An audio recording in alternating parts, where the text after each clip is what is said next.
என்னதான் புதுசு புதுசாக கூட்டு பண்ணி சாப்பிட்டாலும் இந்த புடலங்காயில் கூட்டு பண்ணி சாப்பிட்டா டேஸ்ட்டு பார்த்தீங்கன்னா அவ்வளோ சூப்பராக இருக்கும். அதுவும் ஈஸியாக டேஸ்ட்டாக எவ்வளோ ஸ்பீடாக பண்ணி முடிக்கலாம். வாங்க எப்படி பண்ணலான்னு பற்றி பார்க்கலாம். நம்ம 2 புடலங்காய் எடுத்து வச்சுருங்க. இப்போ புடலங்காய் வந்து நம்ம க்ளீன் பண்ணி எடுத்துக்கலாம். புடலங்காவை கட் பண்ணிவிட்டு அந்த விதையெல்லாம் ஃபஸ்ட்டு க்ளீன் பண்ணி எடுத்துக்கலாம். க்ளீன் பண்ணி எடுத்துகிட்டு அதை எப்படி கட் பண்ண போகிறோம் பாருங்கள். ரொம்ப சின்ன சின்னதாக கட் பண்ணிடக்கூடாது. இந்த மாதிரி பார்த்தீங்கன்னா கொஞ்சமாக வளைவு இருக்கிற மாதிரி சின்ன சின்னதாக கட் பண்ணி எடுத்துக்கலாம். இந்த மாதிரி கட் பண்ணி எடுக்கும்போது அந்த கூட்டுக்கு பார்த்தீங்கன்னா ஒரு பார்வையாக இருக்குங்க. அதாவது ஒரு லுக்காக இருக்கும் கூட்டு பார்க்கவே. அதனால தான் நம்ம இந்த மாதிரி பண்ணியிருக்கோம். இப்போ ஒரு 2 மீடியம் சைஸில் பெரிய வெங்காயத்தை சின்ன சின்னதாக நறுக்கி வச்சுருக்கோம். அதையும் 6 பல்லு பூண்டையும் சேர்த்து கொஞ்சமாக வதங்கி வந்தால் போதுங்க. அந்தளவுக்கு வதக்கிட்டு தக்காளி ஒரு 2 தக்காளி, கொஞ்சமாக உப்பு, கடலைப்பருப்பு ஒரு கை நிறையா வச்சுருக்கோம். அதையும் சேர்த்து நல்லா வதக்கிடலாம். இதுவும் ரொம்ப வதங்கன்னு அவசியம் கிடையாது. லைட்டாக வதங்கி வந்தால் போதும். கூட்டுக்கெல்லாம் பார்த்தீங்கன்னா இந்த வெங்காயம் தக்காளி கொஞ்சம் அரைகுறையாக வெந்திருந்தால் தாங்க நல்லாயிருக்கும். அதனால் நம்ம லைட்டாக வேக வச்சாலே போதும். இப்போ நம்ம புடலங்காயை சேர்த்து நல்லா பார்த்தீங்கன்னா பச்சை வாசனை போகிற அளவுக்கு நல்லா வதக்கிடலாம். ஒரு 2லேருந்து ஒரு 3 நிமிஷமாவது நல்லா பார்த்தீங்கன்னா புடலங்காயை வதக்கணும். நல்லா பார்த்தீங்கன்னா எல்லாத்தையும் நல்லா கலந்து விட்டாச்சு. நல்லா வதங்கி வரட்டும். அதுக்குள்ளே பார்த்தீங்கன்னா நம்ம பாசிப்பருப்பு கொஞ்சமாக ஒரு கை நிறையா வச்சுருக்கோம். அதை பார்த்தீங்கன்னா குக்கரில் ஒரு 3 விசில் விட்டு நல்லா வேக வச்சு தனியாக எடுத்து வச்சுக்கலாம். பருப்பு வந்து நல்லா மசிஞ்சு வரணும். அதாவது ஒரு 90% அந்தளவுக்கு நம்ம வேக வச்சு எடுத்து வச்சுக்கலாம். இப்போ ஒரு 3 விசில் வந்துருச்சு. இப்போ நான் திறந்து காட்டுறேன் எப்படி இருக்குன்னு மட்டும் பாருங்கள். பருப்பு சூப்பராக வெந்து வந்திருக்கு.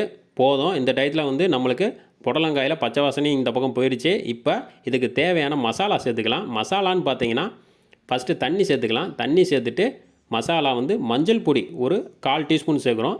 அப்புறம் குழம்பு மசால் பொடி ஒரு ஸ்பூன் சேர்த்துக்கிறோம். சேர்த்துட்டு நம்ம நல்லா கலந்து விட்ருவோம். கூட்டுக்கெல்லாம் எப்போயுமே மசால் பொடி வந்து கொஞ்சம் கம்மியாக தான் சேர்க்கணும். அதான் நம்மளுக்கு நல்லா டேஸ்ட் எடுத்து கொடுக்கும். மசாலா அதிகமாக சேர்த்திங்கன்னா அது டேஸ்ட்டையே மாற்றி விட்டுரும். அதனால் நம்ம கம்மியாக தான் சேர்த்துருக்கோம்.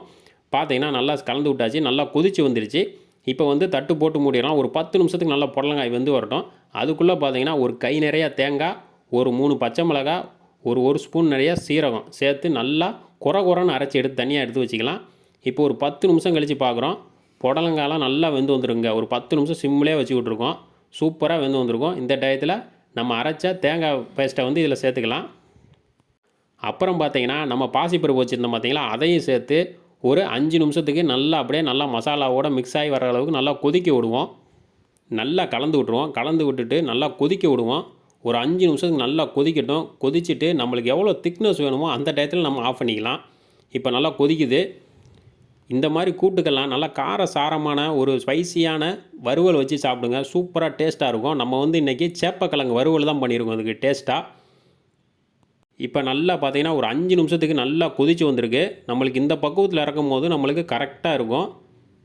இந்த டயத்தில் வந்து நம்ம வந்து இதுக்கு ஒரு தாளிப்பு போட்டுக்கலாம். கொஞ்சமாக எண்ணெய் சேர்த்துட்டு கடுகு, காஞ்ச மிளகாய் ஒரு 2 காஞ்ச மிளகாய் கிள்ளி சேர்த்துக்குருவோம். கருவேப்பிலை ஒரு கை நிறையா சேர்த்துட்டு நல்லா பொரிஞ்சு வந்தவுடனே அந்த தாளிப்பு எடுத்து இந்த கூட்டில் சேர்த்து இறக்கணும்னா ஒரு சூப்பரான புடலங்காய் கூட்டு நம்மளுக்கு ரெடி ஆகிடுச்சிங்க. பார்த்தாலே தெரியும் எவ்வளோ சூப்பராக ரெடி ஆகிருக்குன்னு. பாருங்கள் அப்படியே அந்த நம்ம ஸ்லைஸாக கட் பண்ணோம் பார்த்தீங்களா, அது புடலங்காய் பாருங்கள் எவ்வளோ லுக்காக இருக்குன்னு. இந்த மாதிரி ஈஸியாக செய்யணும்னா நம்ம சேனலை சப்ஸ்கிரைப் பண்ணி வச்சுக்கோங்க. ஷேர் பண்ணுங்கள். லைக் பட்டனை தட்டி விடுங்க.